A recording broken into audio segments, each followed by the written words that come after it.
Bonjour à toutes et à tous. C'est une émission spéciale de Smart Impact que je vous propose aujourd'hui consacrée à l'entrepreneuriat dans les quartiers prioritaires de la ville avec une invitée fil rouge qui sera présente pendant toute l'émission, Marie-Adeline Pex, la directrice exécutive des partenariats régionaux de la création et de l'action territoriale chez BPI France. On commentera notamment cette statistique qui donne le moral. La proportion d'habitants des quartiers prioritaires de la ville impliqués dans l'entrepreneuriat a quasiment doublé en seulement 4 années. Pour l'accompagner, on va recevoir les 3 lauréats du prix de l'audace des quartiers remis lors de la Nuit des Audacieux. Khadija Benyaya pour parler féminisation des métiers du bâtiment. Ibtissam Ouaka, la fondatrice d'EasyBiot, appli mobile innovante pour les personnes atteintes du syndrome de l'intestin irritable. Et enfin, Wassim Benouis, qui est le cofondateur de Studiava. C'est une plateforme qui fait matcher les profils des lycéens avec des formations post-bac qui correspondent à leurs attentes. Voilà pour le sommaire, c'est parti pour cette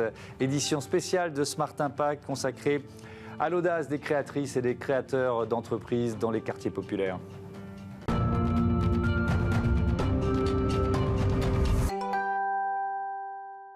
Bonjour Marie-Adeline Pex, bienvenue. Bonjour. Vous êtes la directrice exécutive des partenariats régionaux de la création et de l'action territoriale chez BPI France et vous étiez à nos côtés lors de cette Nuit des Audacieux, c'était début avril, événement organisé par Bismart for Change au Carrousel du Louvre. La BPI était partenaire de cette soirée. Je vais commencer par une question très générale sur ce mot audace qui nous réunit. Qu'est-ce qui signifie pour vous ? Alors l'audace pour moi c'est écouter la petite voix qui est en vous et qui vous dit que rien n'est impossible. En fait c'est accepter de se lancer, c'est se dire pourquoi pas moi. C'est pas de la témérité, c'est pas se lancer tout seul, c'est aussi accepter de se faire accompagner, mais c'est vraiment oser ses rêves. Ouais. Et dans le milieu des affaires, est-ce que vous dites c'est une qualité indispensable ? On ne peut pas se lancer dans un business si on n'est pas audacieux ou audacieuse. Alors Nicolas Dufour, quand il parle des entrepreneurs, il dit c'est un grain de folie et un tableur Excel dans la tête. Donc je suppose que le grain de folie, c'est vraiment ce qui caractérise les entrepreneurs, parce que des gens qui ont des tableurs Excel dans la tête, il y en a beaucoup. Mais ce petit grain de folie et cette capacité à faire la connexion entre les deux, c'est ça qui caractérise les entrepreneurs et c'est sans doute ça qui constitue un peu l'audace. Oui, moi je reçois souvent des jeunes créateurs, créatrices d'entreprises, ou des moins jeunes d'ailleurs, un peu plus longtemps après la date de création, ils disent ouais, on a eu la bonne idée, et puis après, bon, il y a quand même un petit parcours du combattant, et d'ailleurs la BPI est souvent là pour les accompagner. Alors vous avez remis lors de la Nuit des Audacieux les prix de l'audace des quartiers, on va recevoir les 3 lauréats. Ils sont super. Oui, ils sont top, et déjà sur ce soutien de la BPI, depuis quand, comment la BPI soutient l'entrepreneuriat dans les quartiers prioritaires de la ville ? Alors, d'abord, BPI, c'est BPI toute la France. Donc, on soutient les entrepreneurs qu'ils soient et où qu'ils soient, quel que soit leur parcours, quel que soit leur genre, quel que soit leur territoire d'origine. Pour autant, on a effectivement développé depuis maintenant 2019 un programme renforcé pour soutenir les entrepreneurs des quartiers. Ce sont des entrepreneurs comme les autres, mais ils ont parfois plus de difficultés à avoir accès à l'information, au réseau, à tout ce qui contribue à la réussite entrepreneuriale, l'ensemble des choses qui vont vous permettre de réussir parce que vous allez être aidé, parce que vous allez trouver au bon moment les bonnes connexions. Et pour ça, on a développé donc depuis 2019 et de façon très renforcée depuis l'année dernière avec un programme qui s'appelle Entrepreneuriat Quartier 2030, des actions de soutien qui ont 3 dimensions très importantes. D'abord, la dimension d'aller vers. Il faut, pour générer l'audace, pour permettre aux porteurs de projets, aux jeunes et moins jeunes dans les quartiers de se lancer, il faut aller les chercher et donc il faut leur montrer qu'on peut réussir. Exactement. Et d'une certaine manière, ce que vous faites aujourd'hui en mettant en avant les entrepreneurs et des entrepreneuses issus de ces territoires qui se sont lancés et qui ont réussi, c'est une forme de rôle modèle, de mise en avant et de démonstration du c'est possible. Une fois qu'on a fait ça, et ça marche, parce qu'on constate que de plus en plus de gens dans les quartiers se disent l'entrepreneuriat, pourquoi pas moi, et on le compte. Ouais, il ne se serait peut-être pas lancé sans cette action de détection d'informations. Oui, et puis même, il se serait même peut-être pas dit que peut-être un jour ça peut être pour moi, même sans se lancer.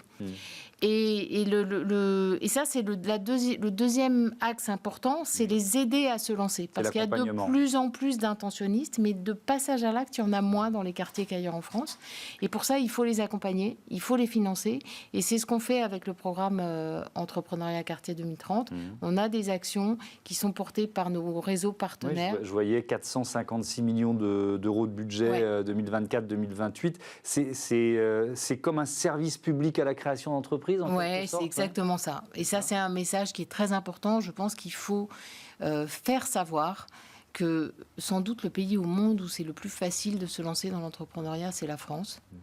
Il existe d'abord des acteurs comme France Travail, qui sont des acteurs qui soutiennent l'entrepreneuriat de façon indirecte en facilitant pour les entrepreneurs en devenir le lancement du projet. Et puis surtout, il y a des réseaux d'accompagnement, notamment les réseaux partenaires de BPI France qui sont réunis au sein d'un collectif qu'on appelle le collectif Cap Créa, qui sont 27, qui sont partout dans les territoires, qui ont 3000 implantations et qui accompagnent gratuitement les porteurs de projets pour leur permettre de favoriser la réussite entrepreneuriale.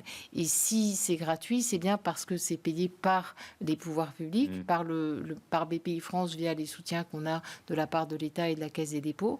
Et ce service public de l'entrepreneuriat, c'est même pas que ce serait un manque d'audace que de ne pas aller vers eux. Et surtout, ce serait une bêtise parce que c'est vraiment un gage de réussite. Ça facilite la réussite entrepreneuriale. De quel financement on parle, là, en l'occurrence ? Ça prend quelle forme ? Parce que ça peut prendre différentes formes. Ça peut prendre différentes formes. Donc, il y a deux leviers majeurs de la réussite entrepreneuriale. Se faire accompagner et bien financer son projet. Donc, l'accompagnement, c'est de l'accompagnement humain. Ça peut être du mentorat, ça peut être de l'accompagnement individuel, de l'accompagnement collectif. Et quand on parle de financement, il y a plusieurs types de choses. On garantit votre banque. Quand vous souhaitez vous lancer dans l'entrepreneuriat, vous allez voir votre banque pour emprunter, elle peut être garantie jusqu'à 80% par BPI France. En général, ça aide un peu à l'attribution du financement. Et par ailleurs, on a d'autres dispositifs qui sont extrêmement utiles, et notamment ce qu'on appelle les prêts d'honneur.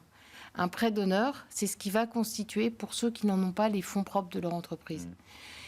On prête à vous, qui vous lancez, donc vous allez mettre cet argent dans les fonds propres de votre entreprise, on vous prête sans garantie, à taux zéro, et avec un différé de remboursement qui vous permet de commencer à gagner du chiffre d'affaires avant de rembourser votre Ça, c'est vrai pour toute la France, c'est pas spécifique à l'entrepreneuriat quartier 2030. C'est vrai pour toute la France, mais dans les quartiers, on a un prêt d'honneur quartier, qui est un prêt d'honneur un petit peu particulier, parce que là où on a une exigence de cofinancement bancaire pour les prêts d'honneur, l'exigence est moindre pour les prêts d'honneur quartier. On n'est pas sur du 1 pour 1, mais on va mettre 2 euros de prêt d'honneur pour 1 euro de financement bancaire, ce qui facilite en fait l'accès aux prêts d'honneur.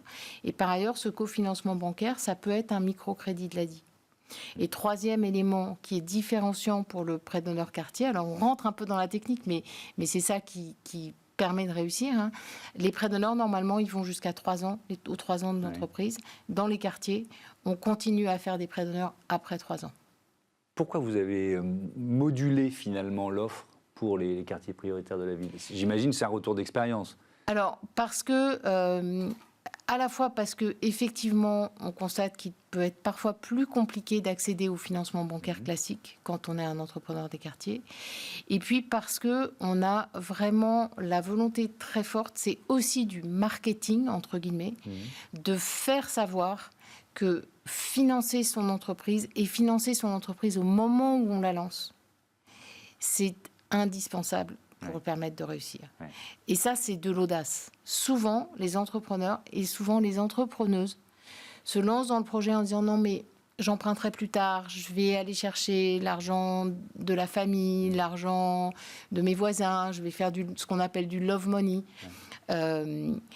On veut marquer haut et fort le fait que c'est plus facile de se lancer et de réussir son projet quand on le finance bien au départ. Il y a le troisième pilier, l'accélération, le développement. Alors là, c'est quoi? C'est des entreprises un peu plus installées qu'on aide à passer à l'échelle? C'est surtout des entreprises plus ambitieuses ou plus audacieuses. D'accord. Et il n'y a pas de jugement de valeur. Oui. En réalité, dans l'entrepreneuriat, dans les quartiers comme ailleurs, il y a plein de formes d'entrepreneuriat. Il y a des gens qui se lancent dans l'entrepreneuriat parce qu'ils ont envie d'être leur propre patron. En général, dans ce cas-là, ils n'ont pas trop envie non plus de s'embêter avec des salariés. Ce sont des entrepreneurs, ce ne sont pas des futurs chefs d'entreprise. Et une fois encore, il n'y a aucun jugement de valeur.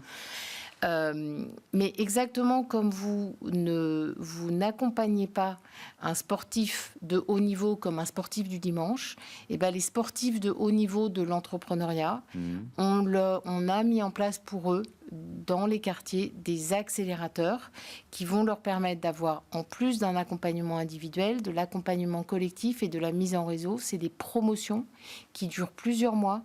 Et du coup, les entrepreneurs s'aident aussi entre eux. Et ça fonctionne extrêmement bien. C'est des accélérateurs qui sont portés par différents réseaux, comme les Déterminés, comme les Premières, comme BGE. Et ces accélérateurs-là sont véritablement le moyen d'aller plus vite, plus haut et plus fort. Même si on n'est plus dans une année olympique, le concept reste parfaitement pertinent. Oui, la devise de Coubertin est toujours « Voilà, merci ». Restez avec moi puisqu'on va recevoir, ils vont venir juste entre nous deux, les lauréats de ces prix de l'audace des quartiers qui ont été remis. C'était au Carrousel du Louvre. Très belle soirée le 3 avril dernier.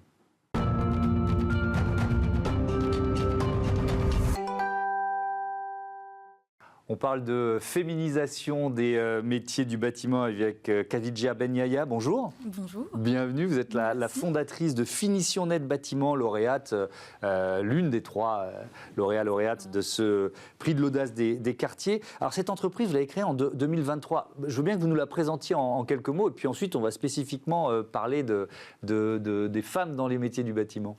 Alors FNB, c'est Finition Net Bâtiment. Oui. Je l'ai créé du coup en mars 2023 à Rouen. Et c'est une entreprise qui propose ses multiples services dans le second œuvre, en commençant par la peinture, les revêtements des sols, ravalement de façade. On a été qualifié Calibat, donc on propose tout ce qui est prestations, isolation thermique par l'extérieur et par l'intérieur. On intervient sur toute la Normandie et sur la région parisienne. Mais la particularité de ma société, c'est que je favorise l'inclusion des femmes dans ce secteur-là. J'ai vu qu'on a besoin d'elles dans ces métiers-là. Oui.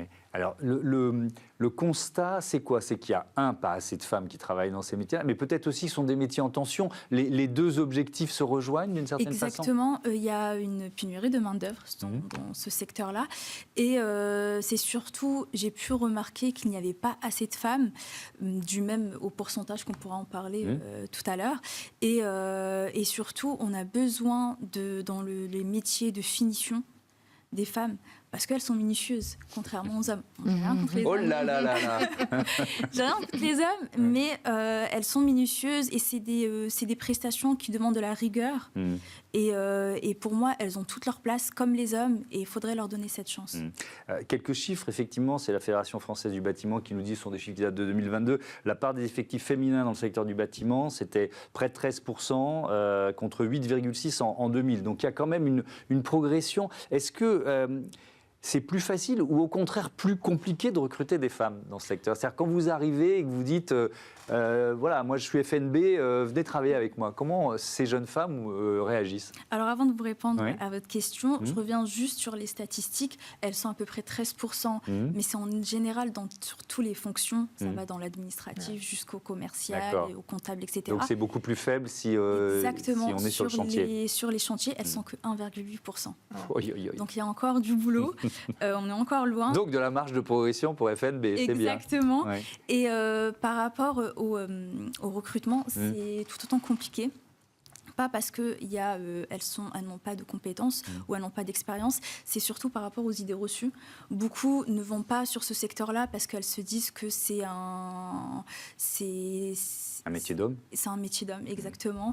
Elles n'ont pas leur place. Ou d'autres vont se dire, elles ont fait une formation, elles ont des compétences, mais il n'y a pas l'employeur en face pour les recruter, malheureusement. Ouais. Et nous, au sein de FNB, ce qu'on leur propose, c'est déjà des périodes d'immersion pour faire découvrir aux femmes, aux jeunes filles, etc., pour essayer le métier.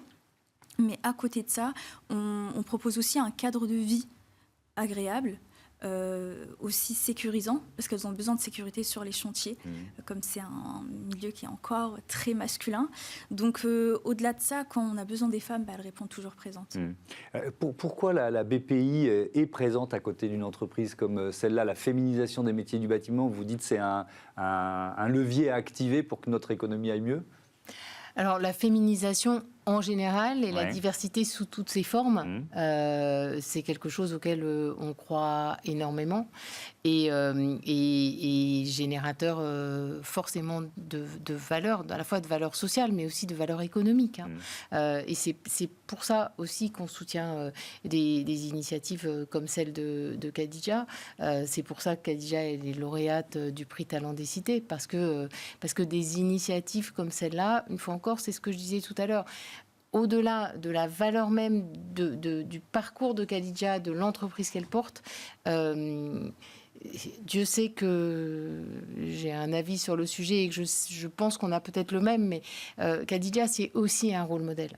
La réussite de son entreprise, ce qu'elle porte comme message, c'est aussi la démonstration pour toutes les jeunes filles issues des quartiers que c'est possible de se lancer, que quand on a un rêve et qu'on a envie d'être entrepreneur, c'est pas parce qu'on a telle ou telle couleur de peau, tel ou tel parcours, telle ou telle culture, tel ou tel genre, que c'est pas pour soi. Ouais. D'ailleurs, c'est pas votre première entreprise. Vous vous sentez entrepreneur dans l'âme? Exactement. Alors, il faut savoir que depuis très jeune, j'ai toujours été attirée par l'entrepreneuriat. J'ai toujours été attirée, fascinée pour les personnes qui entreprennent.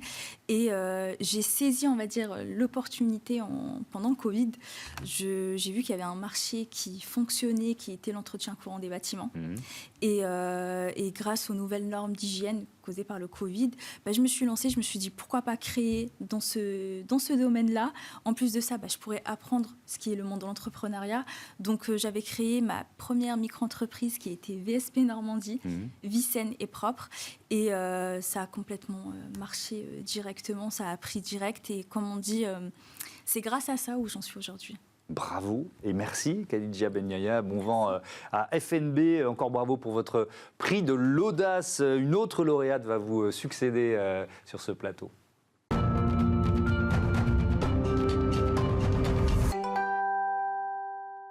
Les lauréats du prix de l'audace des quartiers à l'honneur dans Smart Impact avec Ibtissam Ouaka. Bonjour. Bonjour. Bienvenue, présidente fondatrice d'EasyBiot. Vous l'avez créé en avril 2024. Déjà, pourquoi vous l'avez créé, tout simplement? Et puis ensuite, vous allez nous expliquer ce qu'est EasyBiot. Alors, moi, j'ai créé EasyBiot parce qu'aujourd'hui, on ne peut plus dire à tous les malades du syndrome de l'intestin irritable, c'est dans votre tête. Aujourd'hui, c'est plus possible. Cette maladie digestive chronique qu'est l'intestin irritable touche autant de personnes que le diabète. Ça, on ne le sait pas forcément. Et pourtant, de notre côté, on n'a aucune reconnaissance et aucun accompagnement pluridisciplinaire. Autant dire qu'on est invisible, pour le dire autrement. Cet accompagnement pluridisciplinaire, c'est pourtant les recommandations des associations nationales de gastro-entérologie. Donc, il y a un vrai consensus sur cet aspect d'accompagnement pluridisciplinaire. Mais dans la réalité, aujourd'hui, si vous êtes diagnostiqué, vous allez voir votre médecin, il va vous donner uniquement un médicament symptomatique. Je caricature un petit peu, mais il va vous dire « Tiens, un space-fond et bon courage, débrouille-toi avec ça. » Exactement, débrouille-toi avec ça. Ouais. Nous, avec EasyBiot, aujourd'hui, on n'en veut plus. Ce qu'on propose, c'est de ne plus laisser ces personnes toutes seules et on structure un parcours avec un guide pas à pas. On a des experts à chaque étape qui vont accompagner la personne pour un mieux-être au quotidien. Et très concrètement, ce qu'on propose, c'est un accompagnement avec un programme en ligne sur 4 mois avec tout un contenu qui est conçu par des experts en nutrition, en santé mentale, également dans le mouvement, la gestion du stress, mais on va encore plus loin parce qu'on va donner également les clés pour savoir comment parler à ses proches, savoir comment en parler à son travail. Est-ce que même il faut en parler à son travail? Quels sont mes droits? Comment faire quand je voyage? Comment faire au restaurant? Bref, des choses très pratiques qui, moi, m'ont manqué en tant que malade, parce que le SI, c'est une maladie qui touche toute la vie de la personne. Oui, et qui touche quand même pas mal de Français. Hein. Selon le Conseil national professionnel d'hépato-gastro-entérologie, c'est 5 à 10% de la population en France. Donc ça fait des millions de personnes. En fait, cette plateforme, vous auriez aimé la voir, quoi. C'est ça, c'est ce qu'on peut dire. Vraiment, j'aurais vraiment aimé la voir. Ça m'aurait fait gagner beaucoup de temps et beaucoup d'argent, très honnêtement. Ouais.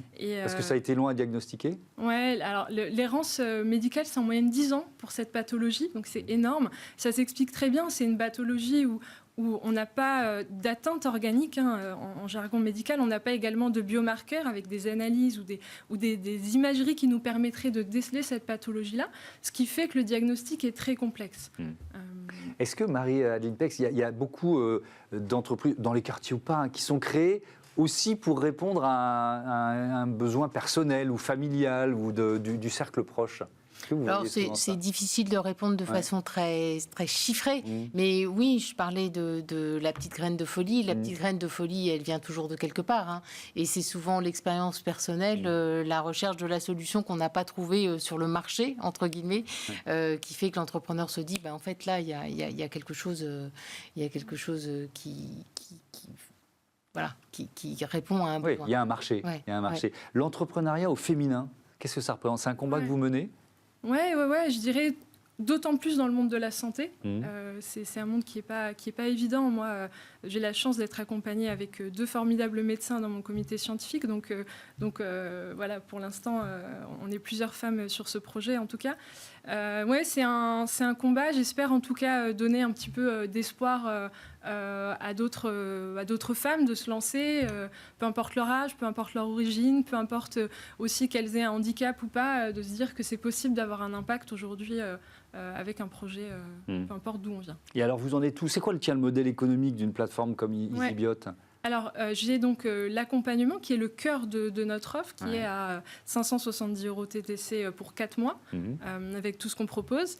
Et ensuite, alors c'est un petit peu une exclusivité, mais on a un chatbot qu'on est en train de développer avec des praticiens, où l'idée c'est d'en bénéficier pour un prix assez modique, 5 € par mois, avec quelque chose qui est fiable, qui a été où j'ai mis mon cerveau, celui des praticiens, on a un petit peu tout réuni et on entraîne ce modèle pour vraiment être fiable pour répondre aux questions. Pour continuer de répondre aux questions, aux interrogations, aux petites inquiétudes qui peuvent naître quand on souffre de ce syndrome. Un mot de conclusion sur cette expérience-là, sur l'entrepreneuriat au féminin, parce que c'est peut-être plus difficile encore d'être une femme quand on veut créer son entreprise en général et peut-être aussi dans les quartiers, oui ou non? Moi, je pense qu'on est tous différents. On est tous uniques. On a tous des parcours qui sont multiples, On est une femme, on est bretonne, on est issu des quartiers, on est une mère, une sœur, une fille, on est plein de choses. On est professeur de piano ou on adore les comiques. Ou les deux à la fois. C'est difficile pour tout le monde, parce que l'entrepreneuriat, c'est difficile. Et c'est pour ça que je redisais tout à l'heure et que je redis, être audacieux, ça ne veut pas dire être tout seul. Surtout pas. Mais ce que je trouve formidable dans les 3 entrepreneurs que vous recevez aujourd'hui, c'est à la fois leur diversité et puis cette petite graine de folie qui les lie, ce sentiment qu'ils portent et qu'ils continuent à porter, que rien n'est impossible pour eux et qu'ils vont y arriver. On parlait de rôle modèle tout à l'heure, on parlera de la diversité et de tous les profils qui existent dans l'entrepreneuriat dans les quartiers. Ce qui est intéressant aussi de mettre en avant, c'est leur recherche d'impact à tous. Oui, effectivement. Ce sont des projets sociétaux et on va le voir d'ailleurs aussi avec le 3e lauréat du prix de l'audace des quartiers. Merci beaucoup, bon vent à EasyBiot. On continue notre édition spéciale.